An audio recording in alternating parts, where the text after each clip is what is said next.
गठबंधन है कांग्रेस के साथ, क्या है कि इंडियन यूनियन मुस्लिम लीग यानी IUML यहाँ महाराष्ट्र में भी कांग्रेस के साथ गठबंधन करेगी?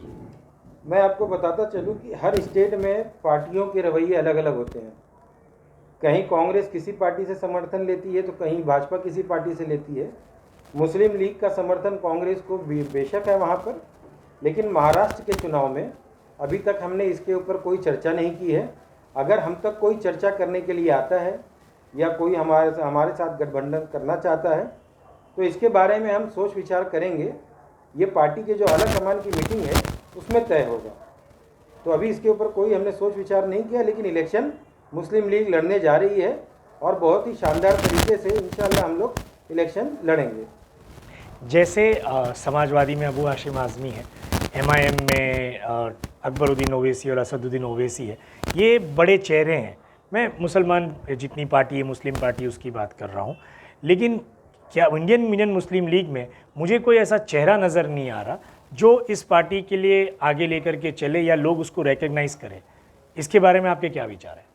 सबसे पहले तो मैं आपको ये बता दूं कि बाकी किसी पार्टी को शायद जो है फेमस होने के लिए या चुनाव जीतने के लिए किसी स्टार प्रचारक की ज़रूरत पड़ती है, लेकिन इंडियन यूनियन मुस्लिम लीग एक ऐसा माना जाना चेहरा है जो सिर्फ अपने नाम से ही वोट गिरने लगते हैं और इस पार्टी को किसी चेहरे की या किसी स्टारडम की ज़रूरत नहीं है।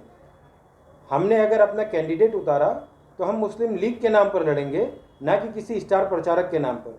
हम अपने काम पर, अपने जो पुराने काम है उस पर, और आगे हम क्या करने वाले हैं, हमारा क्या प्लान है पॉलिटिक्स को लेकर, पिछड़ी जातियों को लेकर, मुस्लिम को लेकर, तो इन सारी चीज़ों को जब हम पब्लिक के सामने रखेंगे तो लोग खुद हमसे जुड़ेंगे और हमें इस चेहरे की ज़रूरत नहीं पड़ेगी जैसे और बाकी पार्टियों को पड़ती है।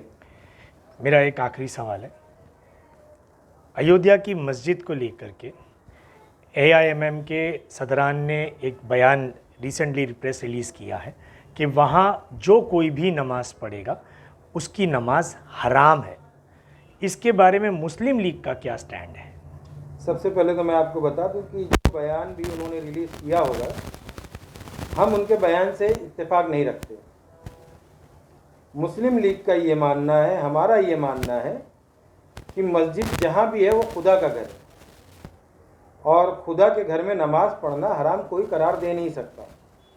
तो नमाज़ पढ़ना हर जगह जायज़ है, तो मस्जिद में क्यों नहीं जायज़ हो सकता। और दूसरी चीज़ मैं आपको ये बता दूं कि जिस तरीके से बाकी कमेटियां बनी हैं तो वहाँ भी वक्फ बोर्ड की कमेटी बनी है।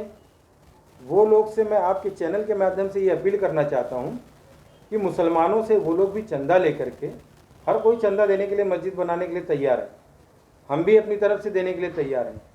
हम अगर चाहें तो खुद पहल कर दें तो वो लोग इस तरह की कोई एक स्कीम हमारे सामने लाएं और हम मस्जिद के लिए चंदा दे करके मस्जिद बनाने को तैयार हैं।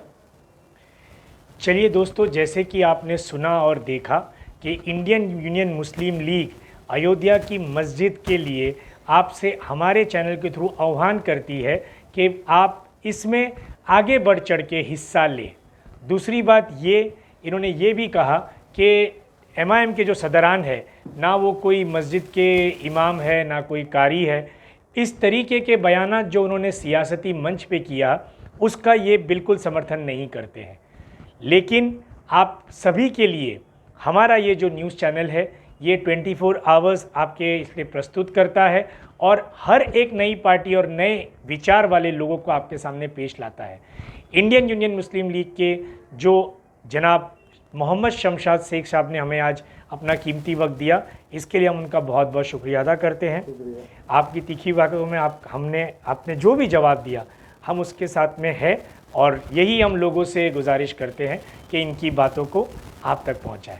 देखते रहिए मुराद डोसानी के साथ तीखी बातें 24 आवर्स टुडे न्यूज़। धन्यवाद।